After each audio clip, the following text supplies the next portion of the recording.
Practice set 3.4 question number 3 हम करेंगे। Question number 1 2 मैंने ऑलरेडी आपको अपलोड करके दे दिया है।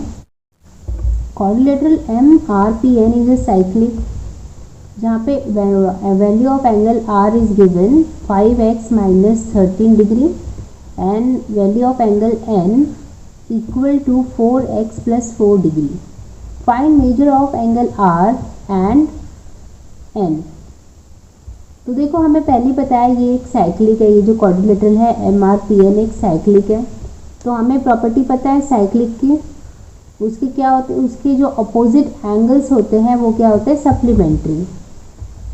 ओके, तो देखो मैंने एक ये क्वाड्रिलेटरल बना लिया है MRPN, वैल्यूज में डाल देती हूँ।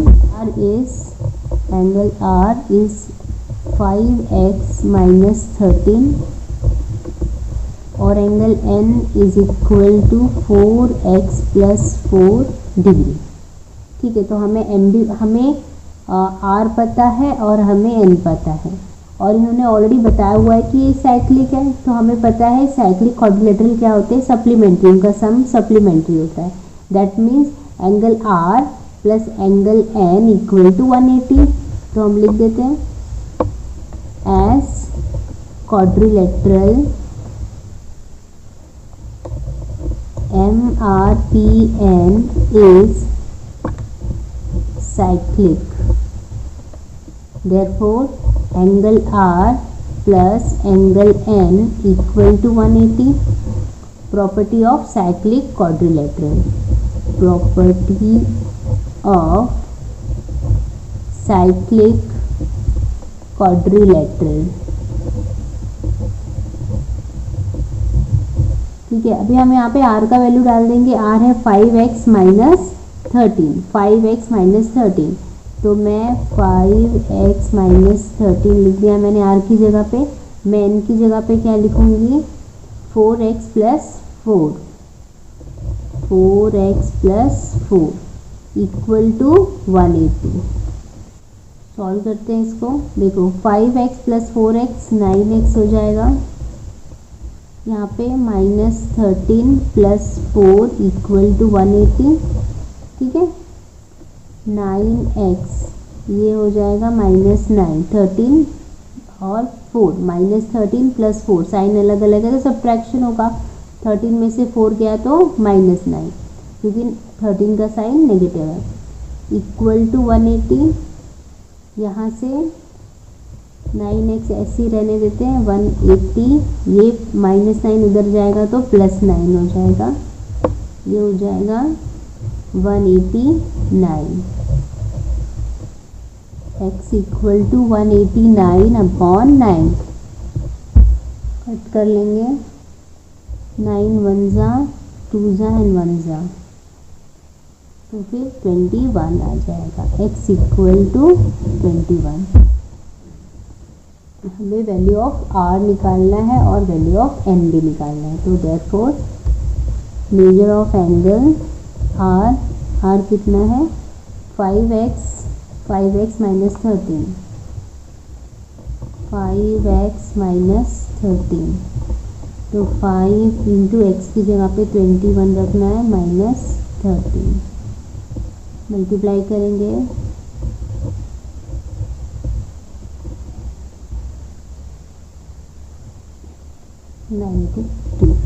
Therefore एंगल R कितना आ जाएगा, 92। अब हम N निकाल लेते हैं। एंगल N कितना है, एंगल N 4x + 4, 4x + 4।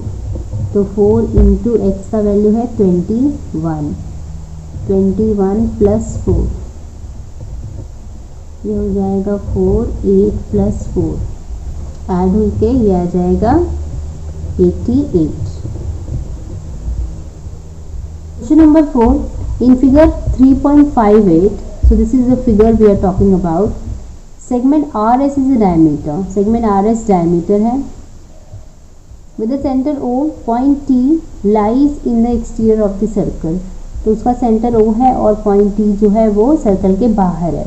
हमें प्रूव करना है कि ये जो एंगल है RTS, ये एक एक्यूट एंगल है। ठीक है, कैसे प्रूव होगा देखो। अब इसको प्रूव करने के लिए हम एक छोटा सा कंस्ट्रक्शन करेंगे। हम यहाँ पर जहाँ पे एग्जैक्टली ये पॉइंट मिल रहा है, ये जो लाइन जो RT है वो सर्कल को टच कर रही है, उसको हम एक पॉइंट को नाम दे देते हैं। फॉर एग्जांपल हम M दे देते हैं। अब यहाँ से M और S को हम ज्वाइन कर लेंगे। ठीक है, तो देखो हमने ऑलरेडी प्रॉपर्टी पढ़ी है, the circle, the angle made in semi circle is a right angle. तो यहाँ पे हमें ये पता चल गया कि जो RMS है वो क्या है, राइट एंगल ट्रायंगल है।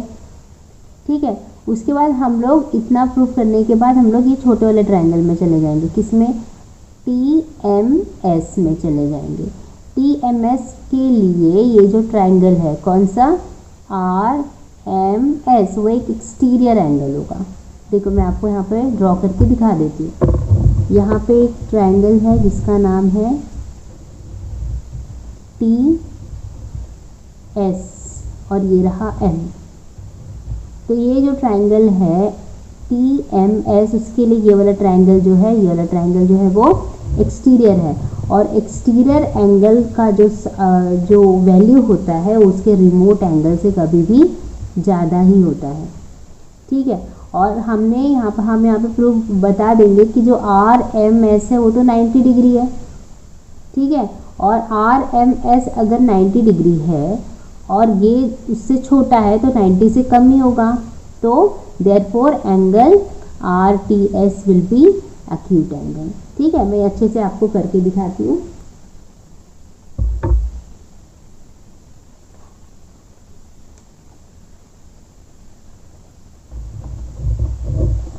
टू प्रूफ लिख लेंगे,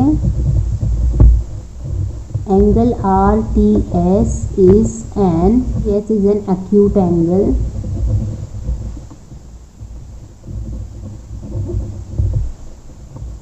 कंस्ट्रक्शन।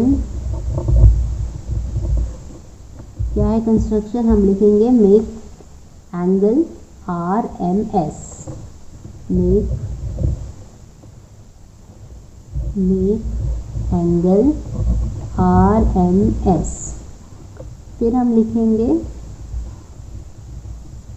गिवन में हम क्या डालेंगे, गिवन में हमको ये सब चीज़ें डालना है कि O is a center, T lies in the exterior of the angle of the circle, sorry हम लिखेंगे O is center, point T lies exterior of circle. तो हम लिखेंगे यहाँ से angle RMS is 90 degree, angle RMS equal to 90 degree, angle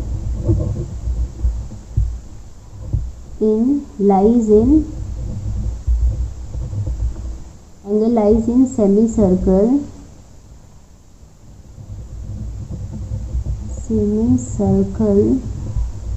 is right angle।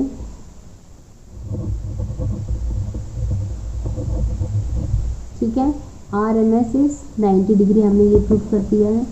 अब हम लोग कौन सा एंगल ले लेंगे, we will take angle MTS।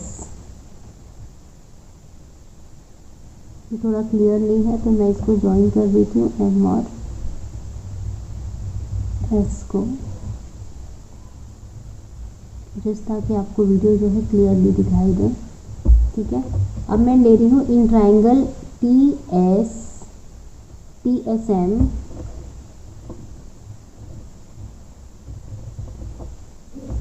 कि angle RMS is greater than angle MTS। हमें पता है क्योंकि MTS is what, exterior angle, RMS is a exterior angle of triangle TMS। तो एक्सटीरियर एंगल प्रॉपर्टी के हिसाब से हमें 9th में हमने जो पढ़ा था एक्सटीरियर एंगल प्रॉपर्टी, के एक्सटीरियर एंगल जो है अपने रिमोट एंगल के से हमेशा ज़्यादा होता है। ठीक है, अभी ये जो RMS ये एक्सटीरियर एंगल है, ये एक एक्सटीरियर एंगल है, इनका रिमोट इंटीरियर एंगल कौन सा हुआ, MTS हो गया और दूसरा TSM भी हो गया है। लेकिन मैं TSM के बारे में कमेंट नहीं कर रही हूँ क्योंकि इसके बारे में तो मुझे कुछ प्रूफ नहीं करना है। I am interested in this angle MTS, इसके लिए मैं MTS पे फोकस कर रही हूँ। तो मैंने क्या लिखा कि angle RMS is greater than angle MTS। क्या है प्रॉपर्टी, क्या होगी, remote angle property, remote angle property. ठीक है, अब हमने अभी अभी जस्ट प्रूफ किया है कि RMS जो है वो 90 है, तो मैं यहाँ पे 90 रख देती हूँ, 90 एंगल MTS। ठीक है, दैट मीन्स जो एंगल MTS है that is less than 90, angle MTS is less than 90, therefore angle MTS is less than 90, therefore angle MTS is acute angle। ठीक है, MTS जो है MTS is equal to RTS, दोनों angle same angle की बात हो रही है, therefore angle RTS is acute angle, है ना। देखो अगर हम लोग MTS बोले या फिर हम RTS बोले, एक ही एंगल की बात हो रही है, एंगल T की ही बात हो रही है, इसलिए मैंने यहाँ पे डायरेक्टली लिख दिया therefore angle RTS is an acute angle. Question number 5 पे आ जाते हैं। Prove that any rectangle is a cyclic rectangle. बहुत इजी क्वेश्चन है ये एक रेक्टेंगल है, तो हमें प्रूफ करना है कि एक साइक्लिक क्वाड्रिलेटरल है। ठीक है, अब देखो हमें रेक्टेंगल की प्रॉपर्टी तो पता है, उसका हर एक एंगल क्या होता है, 90 डिग्री होता है। ठीक है, तो उस हिसाब से angle A plus angle C कितना होगा, 90 प्लस 90 मतलब 180 बन जाएगा। वैसे ही angle D plus angle C भी क्या होगा, 90 प्लस 90 180। और अगर अपोजिट एंगल सप्लीमेंट्री होते हैं, 180 का मतलब सप्लीमेंट्री तो बना ही रहा है, राइट। तो ये अगर सप्लीमेंट्री होते हैं तो वो क्या हो जाता है, साइक्लिक क्वाड्रिलेटरल हो जाता है। तो इसी प्रॉपर्टी को लेकर हम ये प्रूफ कर लेंगे। हम लिखेंगे quadrilateral ABCD is cyclic is rectangle, therefore all angle क्या हो गए, 90 90 होगा। Angle A equal to angle B equal to angle C equal to angle D, सब क्या होगा, 90 डिग्री होगा। ठीक है, देयरफॉर अपोजिट एंगल को हम ले लेंगे, angle A plus angle C, angle A plus angle C equal to 180 होगा। कैसे, ये भी 90 ये भी 90 हो गया ना, 180 1। दूसरा angle D plus angle B, angle D plus angle B equal to 180 होगा, ये भी 90 और ये भी 90। ये प्रूफ कर दिया कि एंगल A और C सप्लीमेंट्री है। क्यों, क्योंकि A और C मिलाकर 180 आ रहा है। वैसे ही एंगल D और एंगल B भी क्या है, सप्लीमेंट्री, क्योंकि वो दोनों भी मिला के 180 आ रहा है। देयरफॉर हम लोग बोल सकते हैं कि rectangle ABCD is a cyclic quadrilateral. हम लिखेंगे therefore angle A plus angle C is making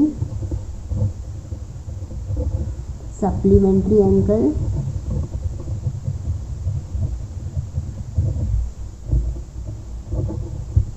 also angle D and B, angle D and angle B also making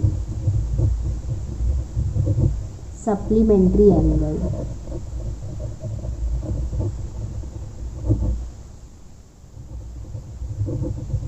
Therefore, quadrilateral ABCD is cyclic quadrilateral.